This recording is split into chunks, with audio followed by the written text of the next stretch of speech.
Bonjour l'équipe, c'est votre coach Sagatoni. Alors je vous retrouve pour la vidéo tutoriel numéro 3 de la semaine 3 du challenge de mois abdominal 2.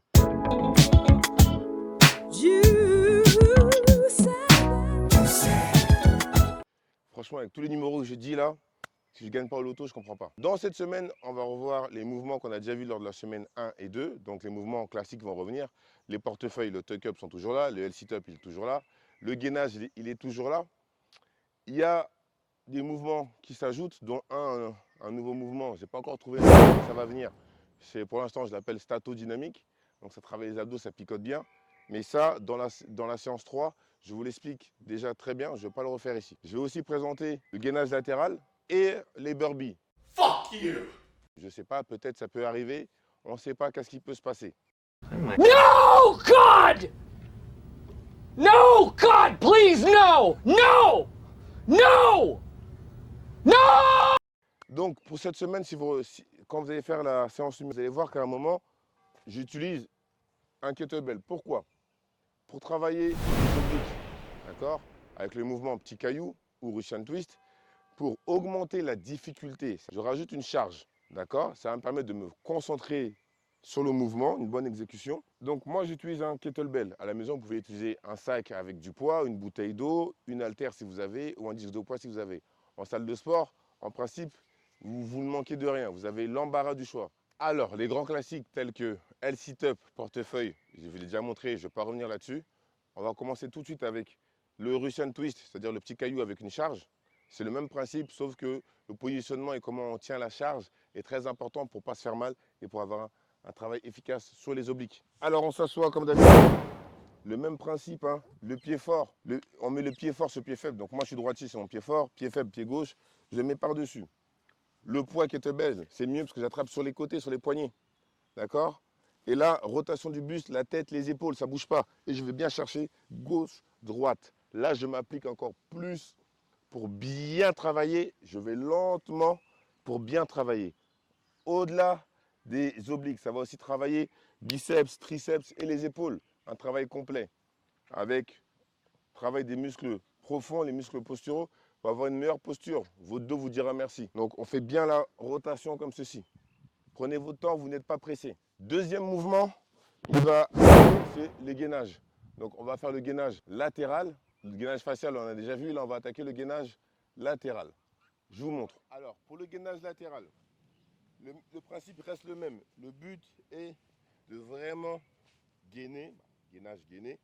En fait, c'est vraiment concentrer, resserrer, maintenir sa sangle abdominale, qui nous permet de bouger le moins possible. Donc gainage latéral, le même principe. L'épaule, le coude doivent être alignés. Il ne faut pas que l'épaule sorte de l'axe du coude, sinon vous risquez de vous faire mal et surtout les épaules, c'est très sensible.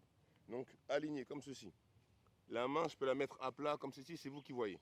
Donc ça, c'est la position. Le bassin, il n'est pas creusé comme ceci, mais bien droit. On doit sentir vraiment les obliques qui sont bien engagés. D'accord? Ça, c'est la position quand je suis à l'aise. Je suis tout droit, je peux mettre ma main comme ceci ou comme cela. Maintenant, si je débute, première option, la main qui ne sert à rien, je peux la poser sur le tapis comme ceci. Ça permet de tenir. D'accord? Ça allège un peu mon poids, ça me permet de bien tenir. D'accord? Ensuite, deuxième option, si je débute vraiment, je plie les jambes. Mes jambes qui sont là, je les plie, je ramène le talon au niveau des fesses. Et là, je lève le bassin. D'accord? Je lève le bassin comme ceci. Et là, ça permet de gainer aussi. D'accord? Et là, je tiens. Si je veux augmenter la difficulté, la jambe qui est en haut, je peux la tendre.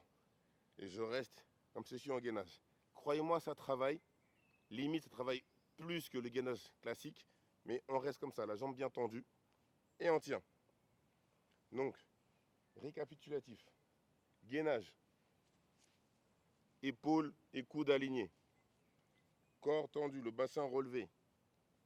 Les fesses, le bassin n'est pas comme ceci, mais plutôt je tourne pour avoir un bon équilibre. D'accord? Position d'adaptation, une main au sol, ou sinon je pose les genoux, je lève les pieds et je reste comme ceci en gainage. Et je peux augmenter en tendant une jambe. C'est bon?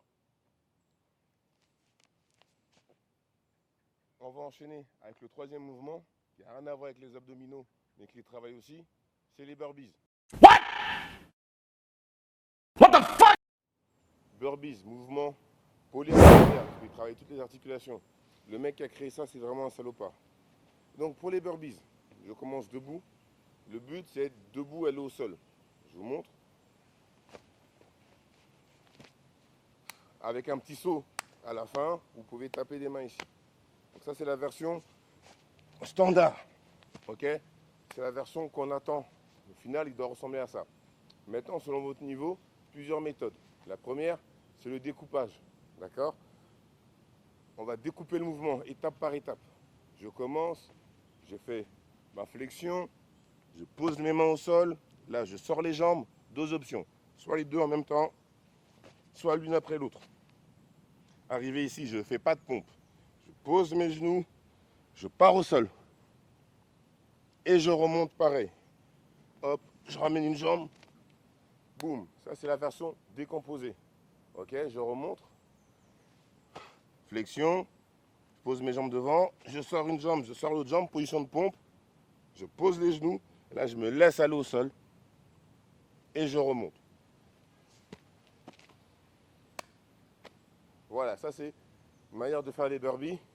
Quand on n'a pas encore vraiment toute la technique pour aller aussi vite pour faire le burpee classique, je fais décomposer.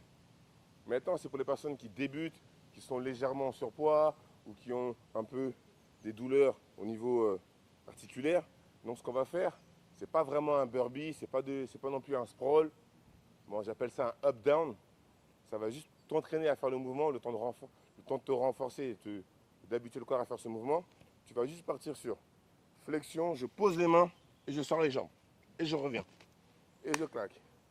Là aussi, pareil, l'option, soit je sors une jambe après l'autre, soit je sors les deux jambes. Boum. Donc, trois options. Trois possibilités. Donc, trois possibilités. Burpee classique. Décomposé.